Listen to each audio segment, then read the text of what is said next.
Assalamualaikum warahmatullahi wabarakatuh. Dalam video kali ini saya akan menjelaskan tentang sistem peredaran darah pada manusia atau biasanya disebut dengan sistem transportasi darah. Sistem peredaran darah atau biasanya disebut dengan sistem kardiovaskular adalah suatu sistem organ yang berfungsi untuk mengedarkan zat dari sel satu ke sel lainnya. Nah, di sini ada kata dari sistem kardiovaskular, di mana kardio adalah jantung dan vaskular adalah pembuluh darah. Baik, dalam proses peredaran darah atau sistem kardiovaskular ini pasti melibatkan darah, jantung, dan pembuluh darah. Nah, dalam video kali ini mari kita membahas satu persatu tentang darah, jantung, dan pembuluh darah. Yang pertama ada darah. Nah, darah ini merupakan suatu kombinasi plasma dan sel-sel yang beredar di seluruh tubuh. Cairan ini memiliki zat penting seperti gula, oksigen, dan hormon ke sel dan organ di seluruh tubuh yang mengangkut limbah dan bahan-bahan kimia hasil metabolisme dari sel-sel tubuh. Nah, sekilas darah ini memiliki warna merah, padahal di dalam darah terdiri juga atas plasma darah. Nah, di mana plasma darah ini merupakan cairan yang berwarna kekuningan. Ini adalah skema dari komponen darah. Di sini ada skema komponen darah yang terdiri atas plasma darah dan sel-sel darah. Plasma darah merupakan komponen darah yang terbentuk dari cairan yang berwarna kekuningan yang menjadi medium pada sel-sel darah tersebut. Nah, plasma darah ini memiliki kandungan yang terdiri atas 92% air, protein, glukosa, imunoglobin, dan elektrolit. Kemudian ada sel-sel darah. Nah, sel-sel darah ini terdiri dari sel darah merah, sel darah putih, dan keping darah. Yang pertama ada sel darah merah atau biasa disebut dengan eritrosit. Nah, eritrosit ini biasanya disebut sebagai sel darah merah karena memiliki sel yang berwarna merah. Apa yang menyebabkan sel ini berwarna merah? Karena sel ini mengandung pigmen yang berwarna merah yang disebut dengan hemoglobin.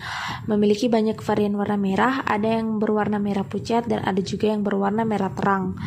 Itu semua disebabkan oleh kadar udara atau oksigen yang terikat oleh hemoglobin tersebut. Yang kedua, berfungsi untuk mengikat oksigen dan karbon dioksida.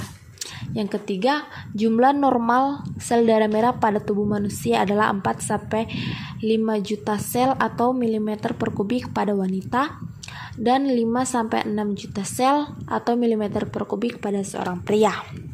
Nah, di sini mengapa jumlah sel darah merah pada tubuh pria lebih banyak? Karena jika kita rata-ratakan, besar tubuh pria biasanya lebih besar daripada tubuh perempuan. Dan aktivitas pria juga biasanya lebih banyak sehingga lebih banyak membutuhkan oksigen sebagai sumber energinya. Yang terakhir, bentuk sel darah merah ini atau eritrosit ini berbentuk bulat atau bionkaf dan tidak memiliki inti sel. Yang kedua adalah sel darah putih atau biasanya disebut dengan leukosit. Nah, leukosit ini biasanya berperan penting dalam sistem kekebalan tubuh pada manusia. Jadi, leukosit inilah yang membunuh kuman-kuman penyakit yang masuk di dalam tubuh kita. Kemudian, leukosit ini terbagi menjadi dua kelompok, yaitu granulokosit dan agranulosit. Kemudian, jumlah normal leukosit pada tubuh orang dewasa adalah 4.500 sampai 10.000 sel milimeter per kubik. Yang terakhir adalah keping darah atau biasanya disebut dengan trombosit. Nah, trombosit ini sangat berperan penting pada proses pembukuan darah pada tubuh manusia. Kemudian, jumlah normal trombosit pada tubuh adalah 150.000 sampai 400.000 sel per milimeter per kubik darah.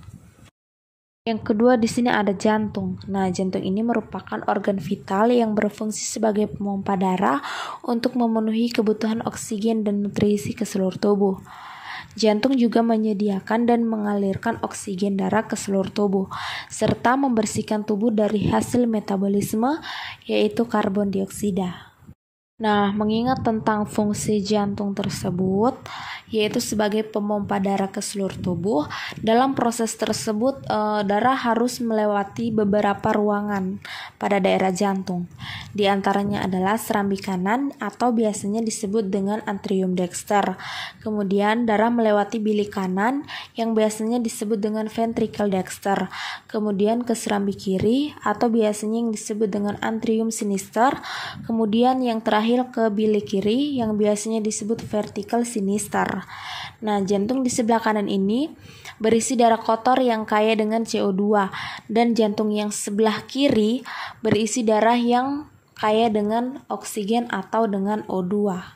Kemudian yang terakhir adalah pembuluh darah. Nah, pembuluh darah ini merupakan bagian dari sistem sirkulasi tubuh manusia yang memiliki bentuk tabung atau berbentuk saluran yang memiliki fungsi untuk tempat mengalirnya darah dari jantung ke seluruh tubuh dan mengangkut darah dari seluruh tubuh menuju jantung. Jika terdapat gangguan pada pembuluh darah tersebut, sangat mungkin terjadi timbulnya masalah kesehatan terutama pada peredaran darah. Nah, yang terakhir kita membahas tentang kelainan atau penyakit pada sistem transportasi darah pada tubuh manusia. Yang pertama ada hemofilia. Nah, hemofilia ini adalah penyakit menurun kromosomal yang menyebabkan darah tersebut sukar untuk membeku. Kemudian ada yang namanya talasemia. Nah, talasemia ini adalah penyakit menurun yang menyebabkan kelainan pada eritrosit yang berakibat sel tersebut mudah rapuh dan cepat mengalami kerusakan. Jadi pada penyakit ini kita harus mentransfusi darah terus atau mencuci darah terus. Kemudian yang ketiga ada anemia. Nah, anemia ini jumlah yang eritrosit terlalu sedikit sehingga tubuh kekurangan oksigen. Jadi kalau kita mengalami anemia, tubuh kita menjadi lebih lemah, lebih cepat lelah, dan lain-lain. Kemudian ada yang namanya leukosistosis. Nah, leukosistosis ini yaitu jumlah leukosit yang terlalu banyak. Jumlah leukosit yang terlalu banyak juga sangat berbahaya pada sistem imun kita yang terjadi terlalu aktif sehingga bisa menimbulkan alergi, bahkan antonium atau leukemia atau biasanya yang kita sebut dengan kanker darah. Kemudian selanjutnya ada leukopenia. Leukopenia ini adalah jumlah leukosit yang terlalu sedikit sehingga sistem imunnya kita menjadi lemah dan mudah diserang penyakit. Kemudian ada hipertensi atau tekanan darah tinggi.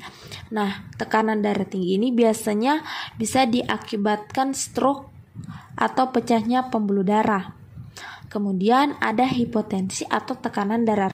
Kemudian kita membahas tentang kelainan atau penyakit pada sistem transportasi darah pada tubuh manusia.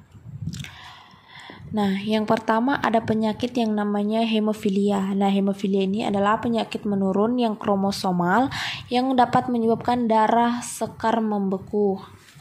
Kemudian di sini juga ada penyakit yang namanya arteriosklerosis, yaitu pengerasan pembuluh arteri karena tumpukan kapur di dinding arteri.